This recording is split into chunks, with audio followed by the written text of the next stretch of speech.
It was the year 1945.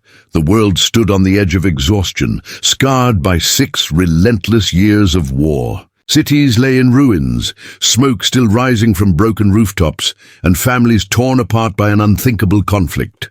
Across Europe, a silence had begun to replace the thunder of artillery, a silence heavy with loss, fear, and the desperate hope for survival.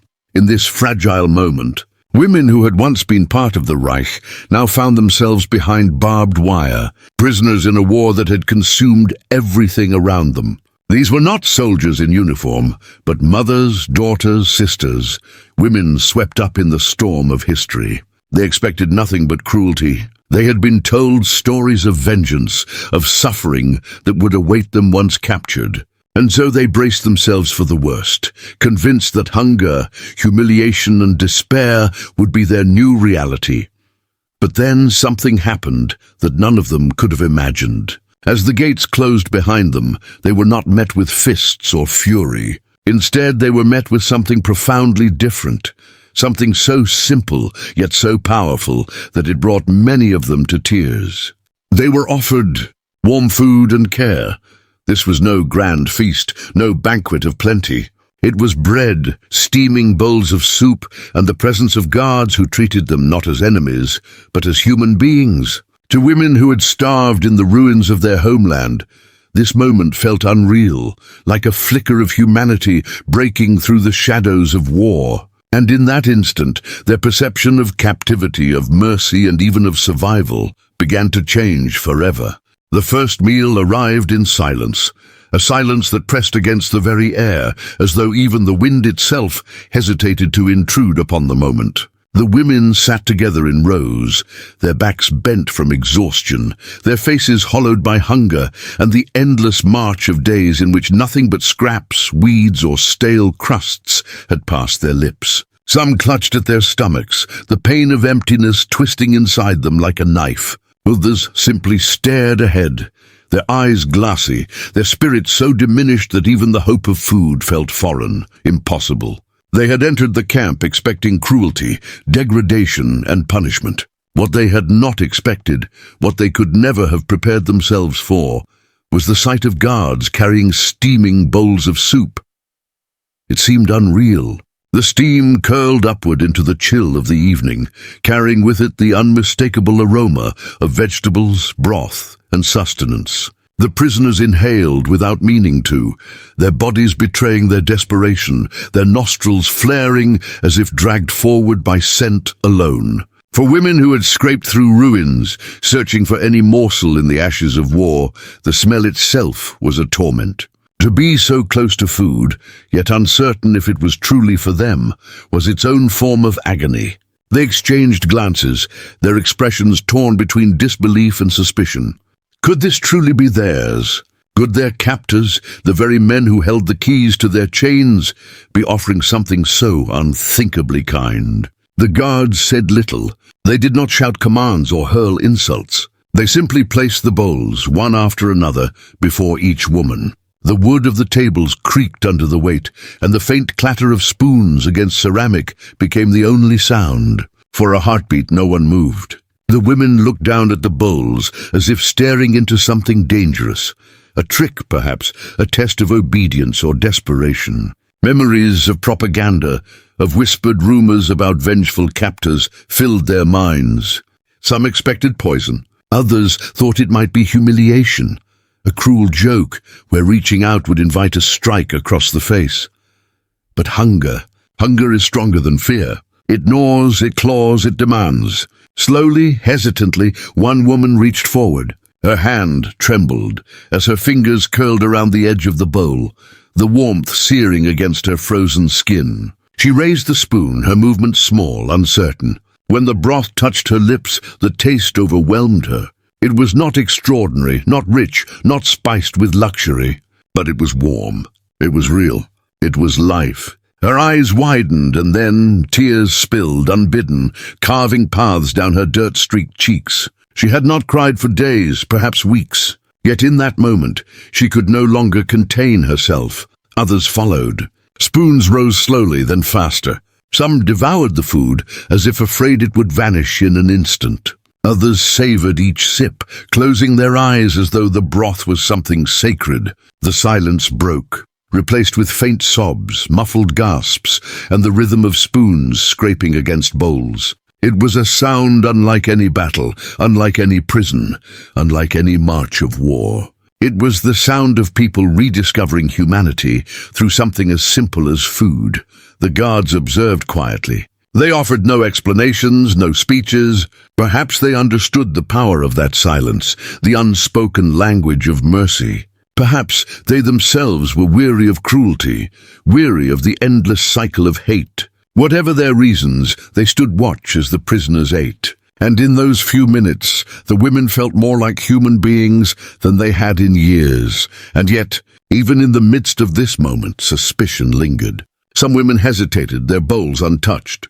Their trust had been broken too many times before. They whispered to each other, voices raw, debating if the meal was truly safe. A few could not bring themselves to eat until they saw others survive the first spoonful. Only then did they cautiously taste the broth, their fears melting with every swallow. Slowly, the barrier of mistrust began to crumble, replaced with the warmth spreading through their stomachs. The sensation of nourishment coursed through them like a forgotten memory. Fingers once too weak to grip clenched again with strength.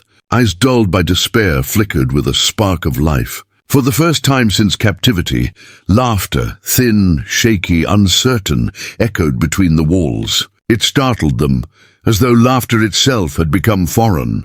Some covered their mouths, ashamed, unable to reconcile such a sound with the reality of being prisoners. But the sound persisted, fragile yet undeniable. It was proof that even in chains, the human spirit could not be crushed entirely. Night fell over the camp, but the warmth of that meal lingered long after. Women lay upon their bunks, speaking softly, recalling the taste, the smell, the feeling of food settling inside their bellies. Some prayed in whispers, thanking God not for freedom, but for soup. Others fell into dreams they had long been denied, dreams unburdened by starvation. It was not paradise. The barbed wire still loomed. The guards still held power. Tomorrow would still bring uncertainty. But for one night, their hunger had been answered, and with it came something more dangerous, more powerful than despair. Hope. They would remember that first meal for the rest of their lives, not because of its flavor, but because of what it represented. It was a moment when mercy defied expectation, when survival was not delivered through cruelty, but through kindness. For women who had expected only suffering, it was an awakening, a realization that even in the aftermath of war, humanity could still be found where they least expected it. The absence of cruelty was perhaps the most disarming shock of all. The women had braced themselves for screams, for fists, for the casual violence that so often accompanied captivity. They had heard stories of prisoners beaten into submission, of women dragged across frozen mud by merciless guards, of cruelty that seemed inevitable in war. Yet as they stood within the camp, weak and shivering, they found themselves treated in a way they could hardly comprehend. No blows fell upon their shoulders. No jeers or mocking laughter cut through the air. Instead, what greeted them was something so foreign, it felt almost impossible: calmness.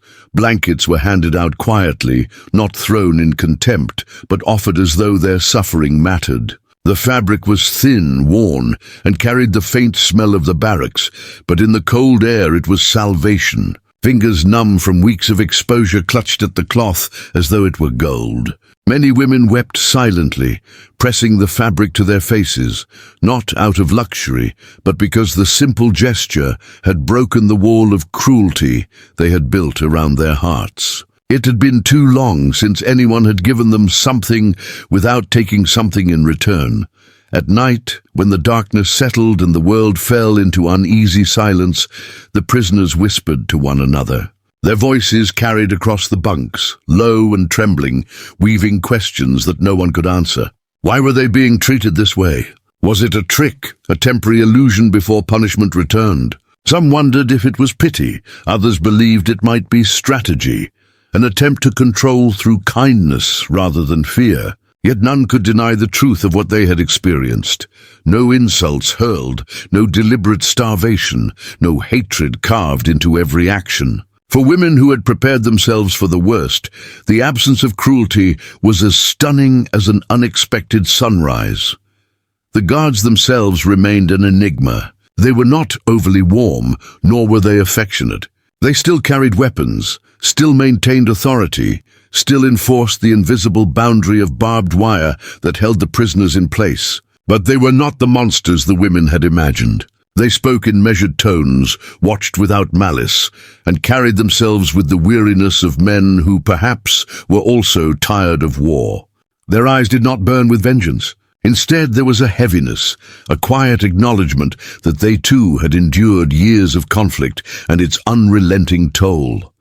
The prisoners took notice. Small details became points of discussion in the hushed hours of the night. One guard had handed a blanket to an elderly woman and lingered for a moment, ensuring it was wrapped securely around her shoulders. Another had stopped to help a prisoner who stumbled in the mud, steadying her before moving on without a word. These were not grand gestures, not acts of open affection, but they were enough to plant seeds of doubt in hearts hardened by fear. Could it be that mercy still existed in a world broken by war?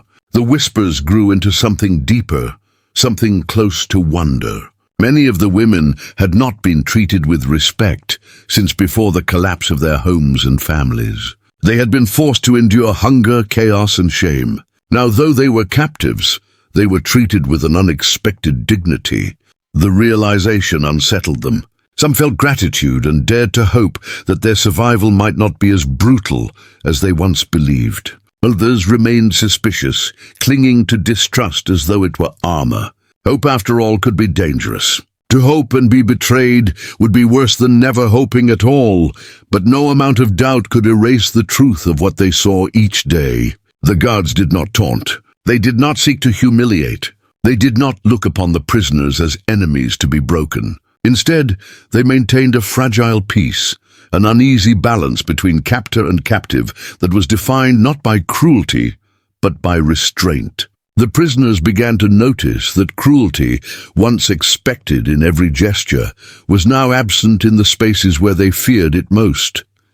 This absence of violence reshaped the rhythm of the camp. Women who had walked with their heads bowed began to raise their eyes, if only slightly. Conversations, once stifled by dread, grew into cautious exchanges. There were still tears, still aching hearts, still an awareness that they were not free. Yet their fear of constant brutality eased, replaced by something that felt almost unbearable in its strangeness. Relief. Relief that they were not despised, not tortured, not treated as less than human. Some of the women struggled with the shift, unable to reconcile this treatment with the world they had come from. They whispered prayers at night, asking if this was real, if they were being tested, if kindness was a prelude to betrayal. Others embraced it fully, drinking in every moment of mercy, clinging to the blankets, the warm meals, the quiet guards, as proof that not all humanity had been lost. Time in the camp began to feel different than the nightmare they had envisioned. Each day was still hard, still bound by fences and routines they could not control. But each day also carried with it the weight of small mercies, of cruelties that never came. And in this way, the absence of cruelty became its own kind of gift. It was not freedom, it was not home, but it was life, life with dignity, life without constant fear of violence, life where a human being could still be seen, not simply as a prisoner, but as a person. The story of these women was not written in grand acts of compassion or extraordinary miracles. It was written in the quiet moments, in the silences where violence did not occur, in the ordinary actions of guards who treated them with restraint rather than hate. In the end, the women came to understand that sometimes the most powerful kindness is not in what is given, but in what is withheld. The camp itself was unlike anything the women had prepared themselves for. When they first crossed through its gates, their minds conjured images of filth, of mud-caked barracks reeking of rot, of overcrowded corners where bodies would be forced together like cattle. They had expected cries of agony in the night, and the choking stench of sickness left untended. But what they found challenged every instinct they carried. The barracks were simple, wooden and cold, but they were also clean. The floor, though worn and rough beneath tired feet, was swept. The bunks were narrow, the mattresses thin, yet each carried a blanket and a semblance of order. Compared to the chaos of war-shattered cities they had stumbled through before their capture, this place bore an air of structure, of restraint, of something far from the nightmare they had envisioned. For the first time in months, the women were able to lie down without the earth pressing hard against their backs. Even the thin padding of straw within the bunks felt like a luxury after nights of shivering on rubble or frozen ground. When exhaustion took hold, they slept, some for hours, some for an entire day, lost in a rest so deep it startled them upon waking. The silence of the camp at night, broken only by the occasional murmur or cough, was strange, but strangely comforting. They were still prisoners, yet in the embrace of those bunks. Their bodies remembered what it meant to rest, without constant fear of bombs, raids or sudden attacks. The sick, too, discovered something unexpected. Instead of being abandoned, they were seen. Those who coughed violently or collapsed from weakness were not left to wither. Nurses, women themselves, sometimes prisoners, sometimes locals assigned to the task, moved quietly among them. Water was brought. Bandages were offered. In some cases, the simplest gestures, placing a cool cloth upon a fevered forehead, lifting a cup to parched lips, were enough to bring tears of disbelief. The prisoners had expected indifference. They had expected to be left to die slowly in corners, invisible and unwanted. Instead, they found themselves tended to, not lavishly, not with abundance, but with care that was real and undeniable. The women began to whisper of this strangeness. At first, they could not bring themselves to call it kindness. That word seemed too heavy, too hopeful, too fragile to risk believing in. Yet they could not ignore what was happening around them. Beds were made available. Food was given regularly, if meagerly. The sick were watched over. Even the air itself felt more breathable here than in the ruins of war. Some wondered if captivity had paradoxically saved them from the hunger and chaos that still reigned outside the fences. It was a terrible irony that in losing their freedom, they had gained safety they could not find in their homes. The barracks, while plain, became more than shelters. They became spaces of recovery. In the dim mornings, shafts of light would pierce through cracks in the wood, illuminating faces still hollowed by hunger, yet softened by rest. Women would sit upon the edge of their bunks, stretching limbs that had grown stiff from endless marches, marveling at the simple fact that they had survived another night. Conversations once guarded began to grow. Some recounted memories of their homes, of meals shared long ago, of children's laughter now gone. Others dared to speak of the future, whispering dreams of what life might hold if survival remained possible. The barracks, silent witnesses to their words, held those fragments of humanity together. The contrast between expectation and reality shaped every thought. They had envisioned torment, but what they encountered was routine. They had expected despair, but what they discovered was stability. It was not joy.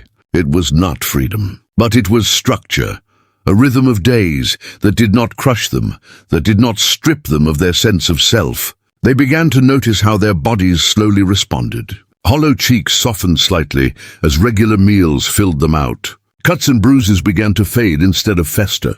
The shaking weakness in their hands lessened as strength returned. It was as though life itself, once beaten down by relentless cruelty, was cautiously taking root again within them, and yet with this strange sense of safety came an equally strange unease.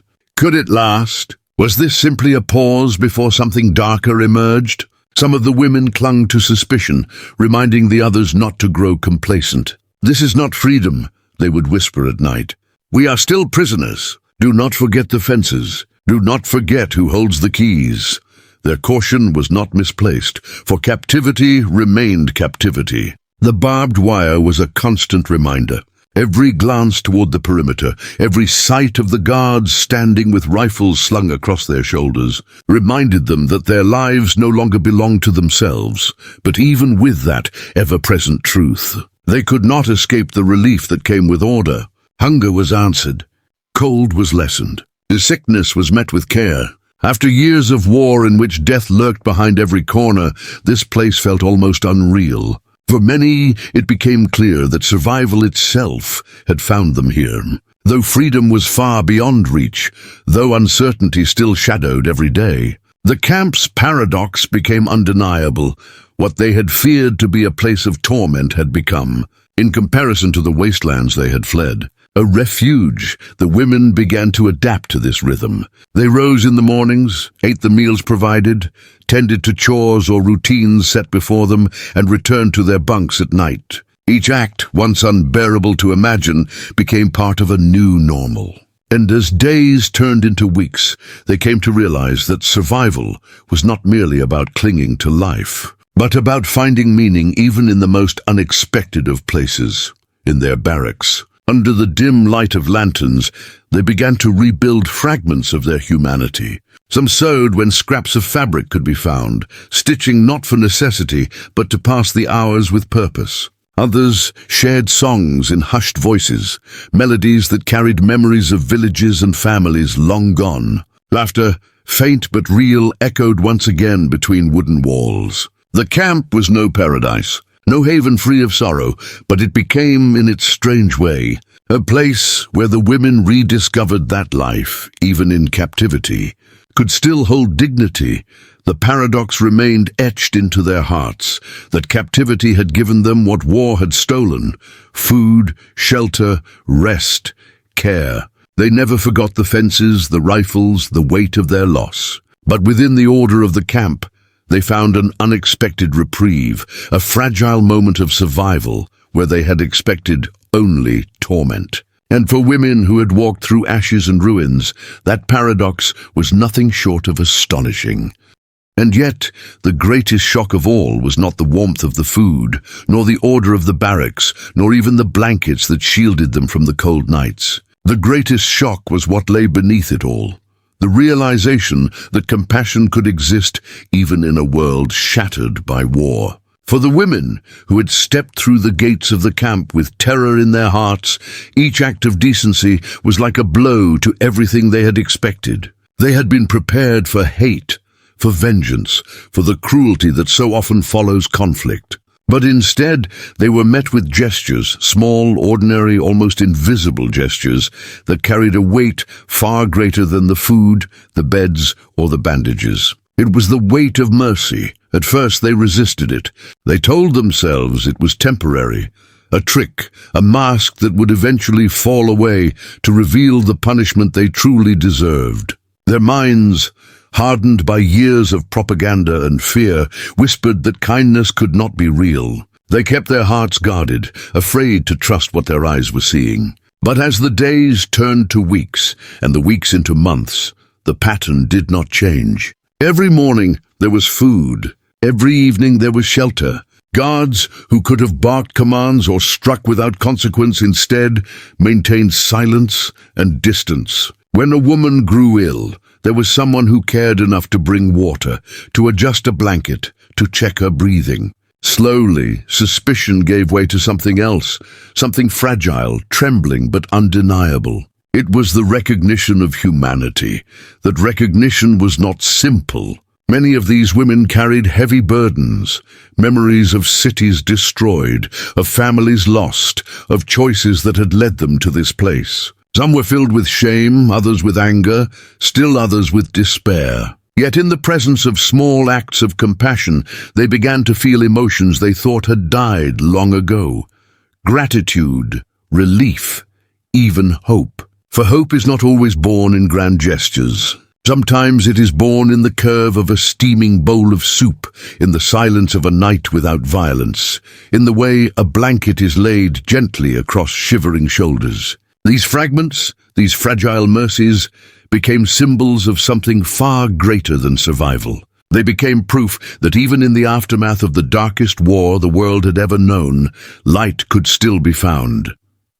Among the women, conversation shifted. At first, they whispered only of fear, what punishments might come, what humiliations might await. But soon their words changed. They spoke of the kindnesses they had witnessed, tentative at first, then with more confidence. They told each other of guards who looked away when tears fell, allowing dignity to remain intact. They remembered how the food had been offered without insult, how the sick had been tended without judgment. These stories, small as they seemed, carried immense power.